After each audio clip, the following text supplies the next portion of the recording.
teman-teman, selamat datang di video pembelajaran IPA Fisika SD tentang suhu dan kalor. Video ini dibuat oleh kelompok 7 kelas C 2019. Sebelum belajar, kenalan dulu yuk sama kakak-kakak dari kelompok 7.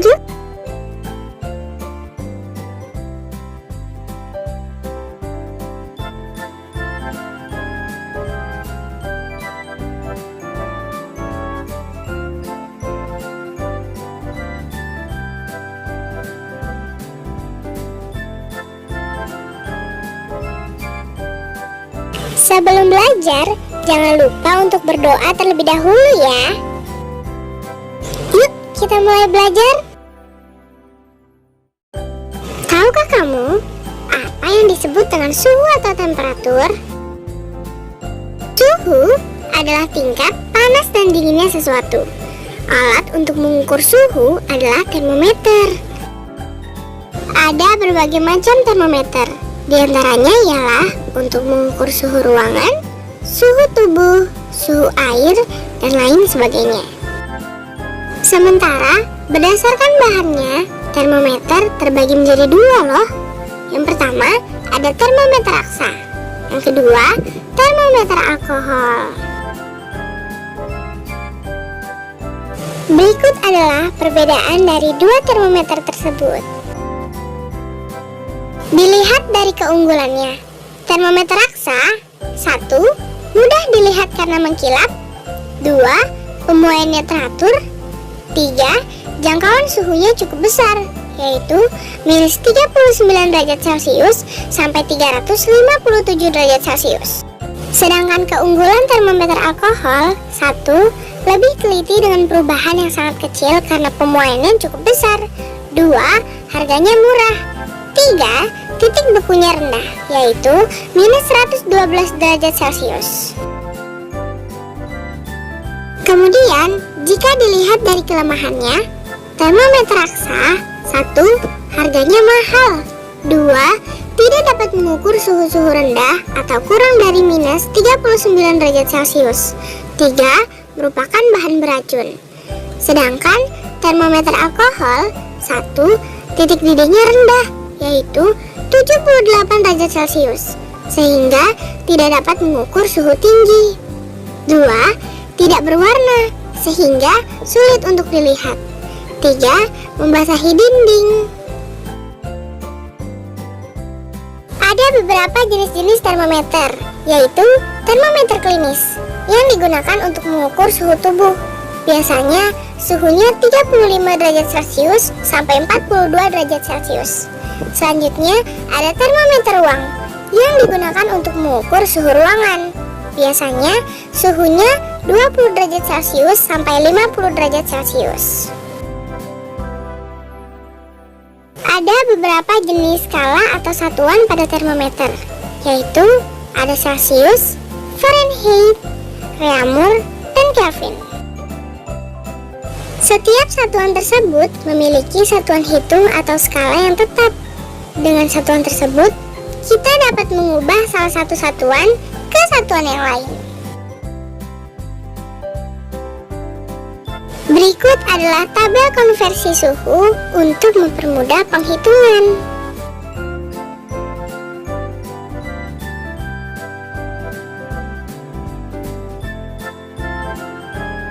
Nah, sekarang teman-teman tahu kan mengenai suhu? Kemudian, teman-teman tahu tidak apa itu kalor? Kalor merupakan panas yang bisa berpindah dari benda yang memiliki kelebihan kalor menuju benda yang kekurangan kalor. Dalam SI atau Satuan Internasional, kalor dinyatakan dengan joule. Satuan lainnya yaitu kalori. 1 kalori setara dengan 4,2 joule. Lalu, kalor jenis itu apa ya? Kalor jenis adalah karakteristik suatu zat yang menunjukkan kemampuannya dalam menyerap kalor. Untuk kalor jenis beberapa zat yang sudah diketahui, Teman-teman dapat melihat pada tabel kalor jenis berikut.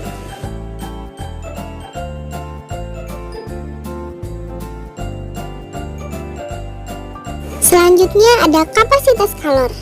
Kapasitas kalor adalah banyaknya energi yang diperlukan untuk menaikkan suhu zat sebesar 1 derajat Celcius.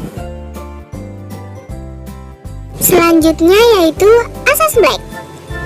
Pada tahun 1760, seorang ilmuwan asal Skotlandia yaitu Joseph Black berhasil merumuskan suatu konsep tentang aliran kalor dari dua zat yang berbeda suhu. Konsep itu disebut sebagai asas Black. Asas Black menyatakan jumlah kalor yang dilepaskan oleh zat bersuhu tinggi sama dengan jumlah zat kalor yang diterima oleh zat bersuhu lebih rendah.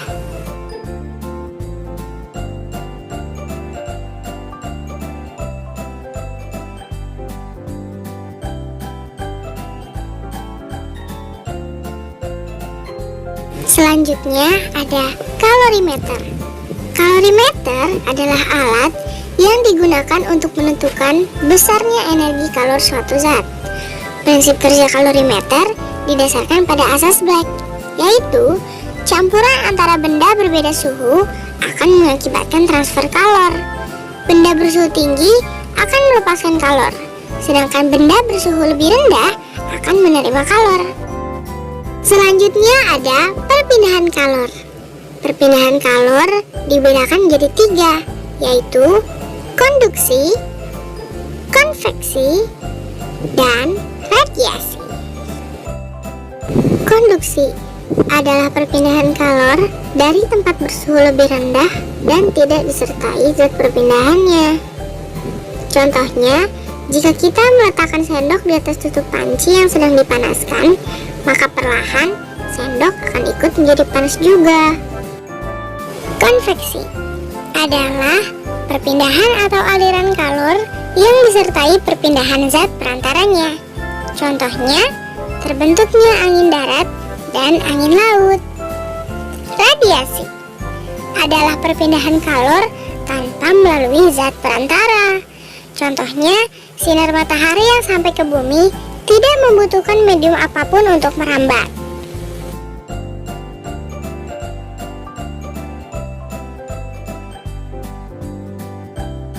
Nah, seru kan pembelajaran mengenai suhu dan kalor? Selanjutnya, yuk kita lihat bersama-sama percobaan-percobaan tentang materi suhu dan kalor bersama Kak Dini dan Kak Sandi. Assalamualaikum warahmatullahi wabarakatuh.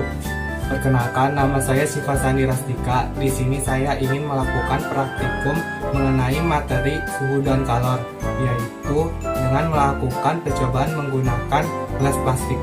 Alat dan bahan yang digunakan adalah 1. Gelas plastik berisi air. 2. Gelas plastik yang tidak berisi air. 3. Korek gas. 4. Lilin. Langkah percobaan. Pertama, nyalakanlah lilin dengan menggunakan korek api gas terlebih dahulu.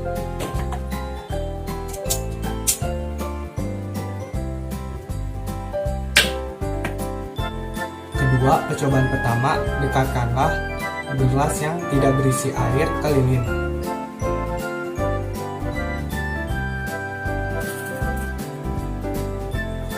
Gelas terbakar dan berlubang. Ketiga, percobaan kedua, dekatkanlah gelas yang berisi air ke lilin.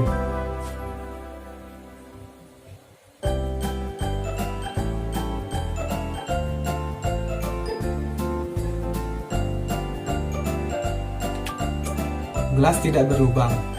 Mengapa hal itu terjadi? Karena gelas yang tidak berisi air tidak dapat menyerap kalor, sehingga gelas yang tidak berisi air berlubang. Sedangkan gelas yang berisi air dapat menyerap kalor, karena kalor dari api diserap oleh air, sehingga gelas yang berisi air tidak dapat berlubang. Assalamualaikum warahmatullahi wabarakatuh. Perkenalkan, saya Dini Anggita dengan NIM 11076-19067. Di sini saya akan melakukan praktikum tentang suhu dan kalor. Bahan-bahan yang diperlukan yaitu ada korek api, lalu ada air, selanjutnya balon, dan lilin.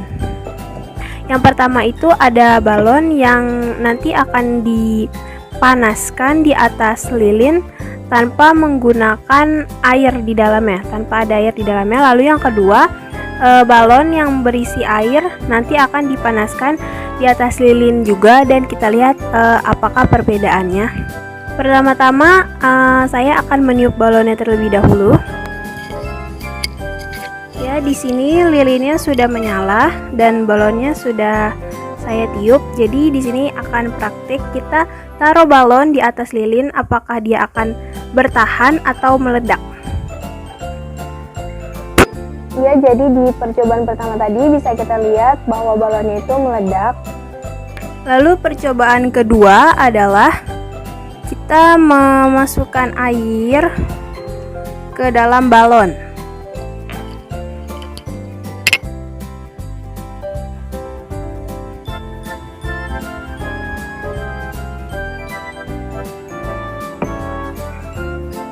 Setelah itu kita tiup balonnya. Selanjutnya ini balon yang sudah diisi air. Coba kita taruh di atas lilin.